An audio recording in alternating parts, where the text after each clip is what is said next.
علیکم ورحمت الله وبرکاته. یو محترم ورور د سفر د میاشتې متعلق تپوس کوي. نو محترمه، په شریعت او په اسلام کې د میاشتې ته سفر المظفر ویل کېږي یا سفر الخیر ورته ویل کېږي. د مظفر معنا ده د کامیابی والا میاشت، او د خیر معنا ده چې د برکت او د نیکۍ والا میاشت.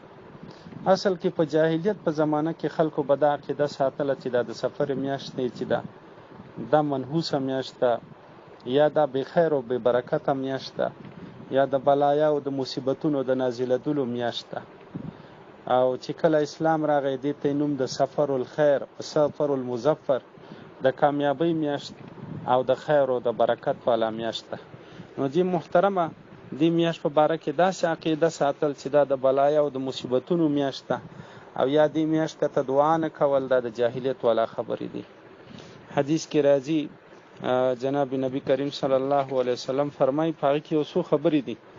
نبی علیه الصلاة والسلام فرمایي چې د سفر میاشتې په باره کې بدپالي نیول او دې ته داسې ویل چې د بلایا او مصیبتونو والا میاشت ده، وایي دا بې حقیقته ده، او د دې دپاره داسې د توهم پرستی ده، او د دې خبرو څه حقیقت چې دی هغه نشته دی.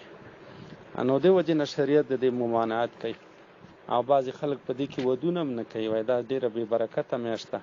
حالا کې چې د حضرت فاطمې رضی الله تعالی عنها نکاح چې شوې ده، دا په دویم د سفر باندې شوې ده.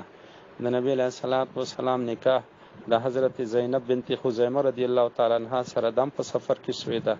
دارنګ ته د نبی علیه الصلاة والسلام نکاح د حضرت صفیه رضی الله تعالی عنها سره دا هم په سفر میاشت کې شوې ده. نو امهات المؤمنین دي.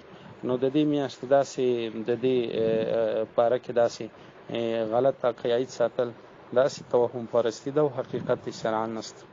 وعلیکم السلام ورحمت الله. محترم ورور وایي ما څو صورتونه مې زده دي او قرآن پاک مې نه دی زده. نو محترمه، اوس هم زده کولی شي.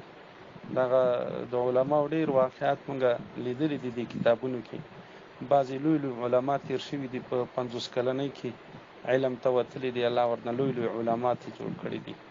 نو اوس هم کوشش وکړه، لږ وخت وباسه، خپل ځای کوم ځای کې اوسېږي هلته مسجد عالم سره مازدیګر نه وروسته ماسخوتن نه وروسته یو ټیم ورته وباسه. حدیث پاک کې راځي یو سړی چې په داسې عمر کې د قرآن شریف زده کوي چې د ده ژبه نه چلیږي، نو الله ورته 2 اجره ورکوي، الله ورته 2 ثوابه کوي. دا ژبه یې پکې بنده وي، ژبه یې پکې اوړي نه، نو 2 ثواب الله درته ورکوي. نو دې وجې نه اوس نه هم خواري او محنت او کوشش وکړه.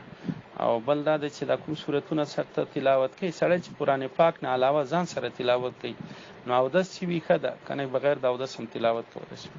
او ته چې کوم تلاوت وایي زه اورم او هغې وخت کې مې اودس نه وي، نو سړی د موبایل یا بل شي نه تلاوت اوري او اودس نه، نو صحیح ده، جایز ده، پروا نه کوي.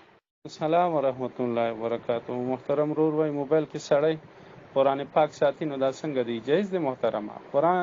موبایل به د غلطو تصویرانو نه، ګانو بجانو نه پاک ساتي، او چې په موبایل کې قرآن پاک ساتي او په هغې کې تلاوت کوي، نو دا جایز دی. وعلیکم السلام ورحمت الله. محترمه، چې موبایل بند وي او سکرین باندې شیشې ښکاري نه، نو بس بیا پروا نه کوي، جایز دی. بیت الخلا ته دا موبایل نه ویستلی شي.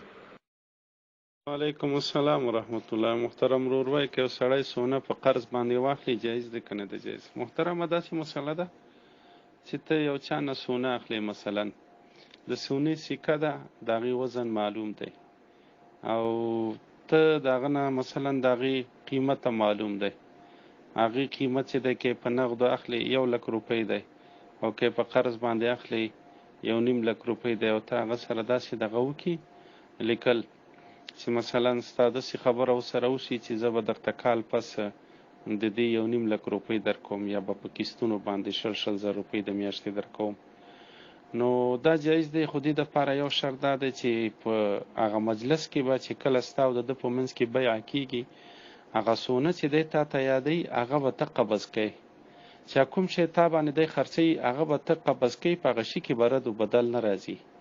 داسې نه چې تاسو تا ته وایي چې زه دومره سونه در کوم، بیا هغه شی نه ته هغه سونه قبض کړي او د ده تا باندې پیسې قرض راسي، او نه هغه شی ته وپېژنې چې دا څنګه سونه ده، کوم مقدار یې دی، څنګه کیفیت یې دی، نه چې سونه معلومه وي او ته په سونه باندې قبضه وکړي، ستا لاس ته راشي او بیا ورسره د قرض معامله وشي، نو جایز دی.